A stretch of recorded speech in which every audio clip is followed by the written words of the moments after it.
Je vais passer maintenant la parole à Jean-Baptiste Rieux, qui est responsable du laboratoire hématologie à l'IUCT Oncopole au CHU de Toulouse. Est-ce que vous êtes là? Hop. Je suis là. Est-ce que vous Ah, super. m'entendez? Ouais, je vous entends très bien. J'espère que nos auditeurs aussi. Euh, Allez, je, super. ouais, vous voulez continuer une petite présentation de vous-même et puis de votre ouvrage, s'il vous plaît? Oui, oui, ben, donc merci de m'offrir l'occasion de vous parler de cet ouvrage, Cytologie des hémopathies malignes, qui en fait est un mini-atlas très pratique dans lequel vous allez retrouver les critères de classification des principales hémopathies malignes qui sont diagnostiquées dans les laboratoires. Et donc, ces critères qui sont définis par l'OMS, avec une classification qui a été révisée en 2016. Donc, dans ces critères, évidemment, vous allez retrouver les résultats d'examens de base comme la numération formule sanguine, le myélogramme, mais aussi des examens complémentaires plus spécialisés comme l'immunophénotypage, la cytogénétique et la biologie moléculaire qui, comme vous le savez sans doute, sont maintenant des examens qui prennent une part très importante dans le diagnostic et dans le suivi de ces pathologies.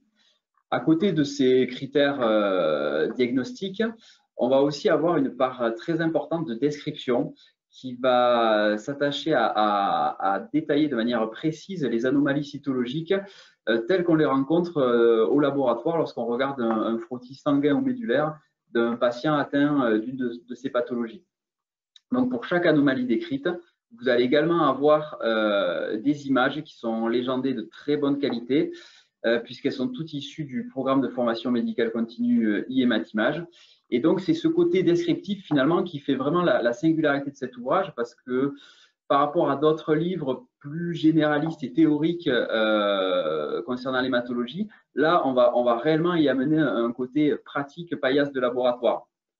Donc, en fait, pour raconter un petit peu l'histoire de ce livre, au départ, j'avais créé un fascicule qui était à destination des internes en biologie médicale et des techniciens de mon laboratoire, justement pour regrouper un petit peu, faire la synthèse de ces critères diagnostiques de l'OMS, puisque c'est quand même un livre assez imposant et en anglais pas forcément accessible pour tout le monde, et y associer donc de l'image, puisqu'on est vraiment en hématologie, une discipline d'image, et il faut vraiment voir de quoi on parle.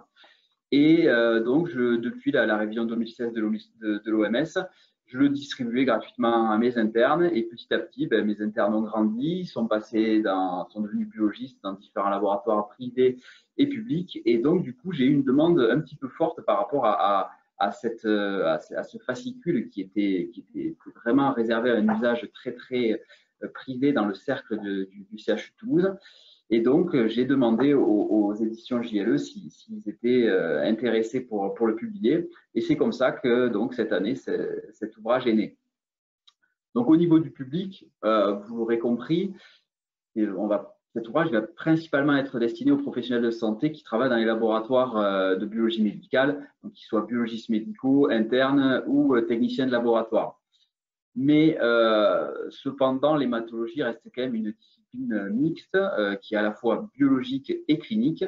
Et donc, tous les médecins qui sont impliqués dans le diagnostic et dans la prise en charge des patients atteints d'hémopathie maligne seront également intéressés par cet ouvrage puisqu'il leur permettra d'accéder très rapidement aux critères de diagnostic et en même temps leur donner un petit peu des idées sur les anomalies morphologiques qu'on voit au microscope, ce qui peut être intéressant pour également interpréter des commentaires de bilan d'analyse. Au niveau du format, donc évidemment, comme on voulait rendre vraiment cet ouvrage facile à utiliser et pratique, nous avons travaillé sur un format de poche qui se glisse dans la blouse et qui permet donc de consulter ce livre dès qu'on en a besoin, qu'on soit dans un service de soins, qu'on soit au cabinet ou qu'on soit dans le laboratoire.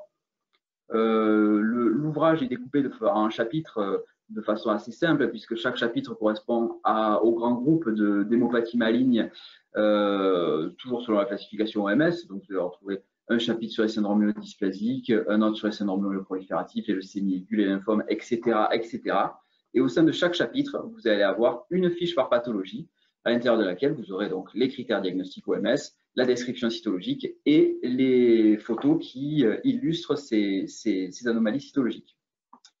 Donc voilà, au final, un peu ce que je voulais vous dire sur cet ouvrage, qui donc, vraiment plus qu'un livre, est un mini-atlas pratique de Paillasse qui sera très intéressant pour tous les professionnels de santé impliqués dans la prise en charge donc, des patients atteints d'hémopathie maligne et qui souhaitent avoir un accès rapide, synthétique à ces données-là sans avoir à fouiller dans Internet ou dans des grands ouvrages d'hématologie très riches mais très théoriques et dans lesquels l'information est parfois un petit peu diluée. Voilà ce que je voulais vous dire sur cet ouvrage. Merci Jean-Baptiste, c'était très clair.